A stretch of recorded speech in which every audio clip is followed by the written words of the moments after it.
Hey everyone, welcome back. We're diving into the world of foldable phones today. Foldable phones, yes. Specifically, the Motorola Razr 50. Oh, cool. We've got a review here. All right. And we're going to break it down, see if it lives up to the hype. I mean, foldable phones, that's like... It is. That's the future, right? I mean, who didn't have a Razr back in the day?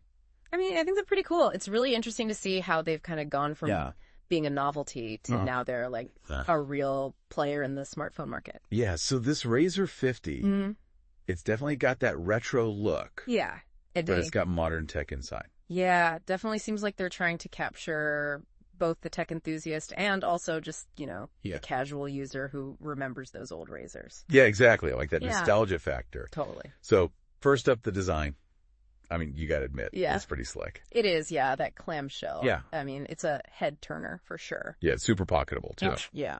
Which is awesome because phones are just getting bigger and bigger these days. They are, yeah. It's nice to have something a little more compact. Exactly. And then you open it up, boom, 6.9-inch POLED display. Yeah, that's a good size. And it's not just about the size. I mean, it's a variable refresh rate too. So 10 hertz, 220 hertz, which is really cool. I mean, what does that even mean? So basically it means that you can, when you need that smooth scrolling and like, the really vibrant visuals for watching videos and stuff, you get that high refresh rate. But then when you're doing something like, I don't know, just reading an email or something, it scales back the refresh rate to save battery life. Oh, that's smart. Yeah.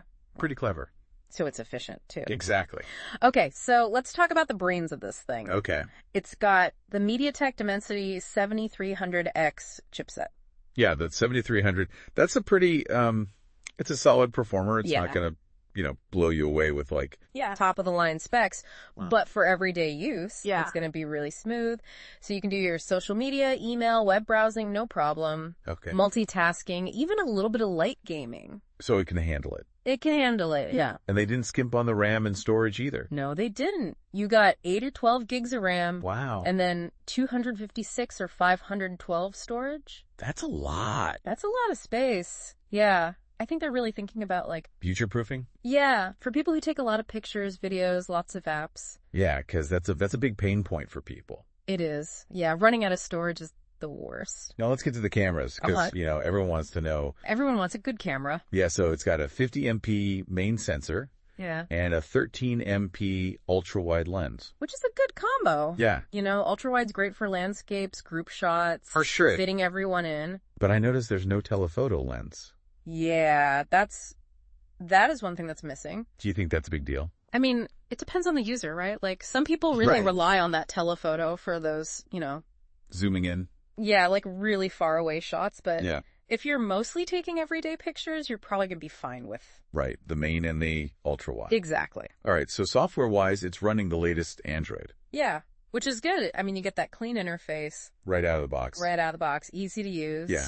And we know Motorola always adds their own little touches. Yeah, they like to tweak things. Yeah. What do they do this time? So one of the things I noticed is they're really focusing on gesture controls.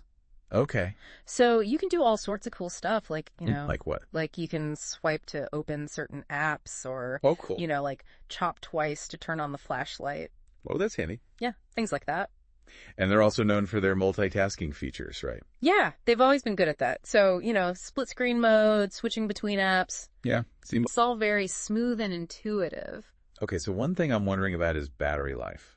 Yeah, that's always a... Because it's got a 14200 mAh battery, which sounds decent. It's not bad. But I've heard it drains kind of quickly. Yeah, especially if you're using that high refresh rate a lot. Yeah, that makes sense. So, I mean... It has fast charging, which helps. Yeah. But, if you're a heavy user, that's something to keep in mind. Definitely. You might need to be near a charger more often. Okay, so final verdict. Yeah. Razr 50, hype or not? That's a tough one. I think it's a good phone.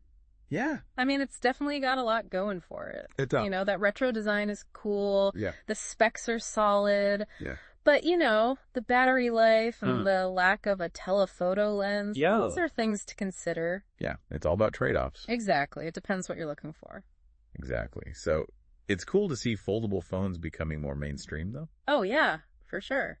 It makes you wonder, like, what's next? Yeah, what other old school designs might come back? I know, right? Like, what are they going to bring back next? The possibilities are endless. They are. So there you have it, folks. our deep dive into the Motorola Razr 50. The Razr 50. What do you guys think? Is the retro design a hit or miss? Yeah, let us know. Hit us up in the comments. We want to hear your thoughts. Thanks for joining us. See ya.